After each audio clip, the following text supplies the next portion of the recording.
একটা গালির জন্য একজন সাংবাদিককে চাকরি তুচ্ছ, মানে সাজিদ আলমকে গালি দিছে এক সাংবাদিক, তারা কি করলো চাকরি তুচ্ছ হলে চাকরি থেকে বরখাস্ত করে দিল। এখন কথা হচ্ছে যে কি ভাইয়া, ঠাডায় বাগাম হচ্ছে ফকির বাবার কেরামতি। বাংলাদেশের আমজনতা সবাই মিলে যে স্বৈরাচার হাসিনার পতন ঘটেছে, আর ক্রেডিট বেগগুলো নিতেছে কে? সাজিদ আলম, হাসনাত আবদুল্লাহ। এই যে সাংবাদিকে সাজিদ আলমকে গালি দিছে, এই জন্য তার চাকরি চলে গেছে। অথচ মুসলমানদের দেশে 90% মুসলমানদের দেশে আমাদের নবী রাসূলকে নিয়ে এই যে রাখালরা, তাদের লগের লোক রাখালরা বাংলাদেশের গুরুত্বপূর্ণ একটা পদে বসে রয়েছে, সে যে আমাদের নবী রাসূলকে নিয়ে কত যে কটূক্তি করে, এখন পর্যন্ত এই যে সমন্বয়ক যারা আছেন এখন পর্যন্ত একটা পোস্ট করতে দেখি না, তার বিরুদ্ধে কোনো কিছু লিখতে দেখি না।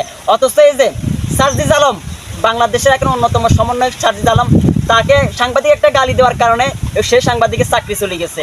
অথচ আমার নবীকে নিয়ে কত কটূক্তি, এই যে বাংলাদেশের গুরুত্বপূর্ণ একটা পদে বসে রয়েছেন রাখালরা, চিনেন তো আপনারা সবাই, প্রতিদিন ফেসবুকে পোস্ট করে বিভিন্ন সময় আমাদের নবীকে নিয়ে কটূক্তি করে। অথচ সেখানে তাদের কোনো কিয়াম, মানে তারা কিছু লিখতেছে না, প্রতিবাদ করতেছে না। যে সাজিদ আলম মানে আমাদের নবীকে নিয়ে কটূক্তি করছে রাখালরা, সেটাতে কোনো কিছু আসা যায় না। সাজিদ আলম একজন সামান্য একজন সমন্বয়ক, তার একটা গালি দিছে, সাথে সাথে চাকরি চলে গেছে।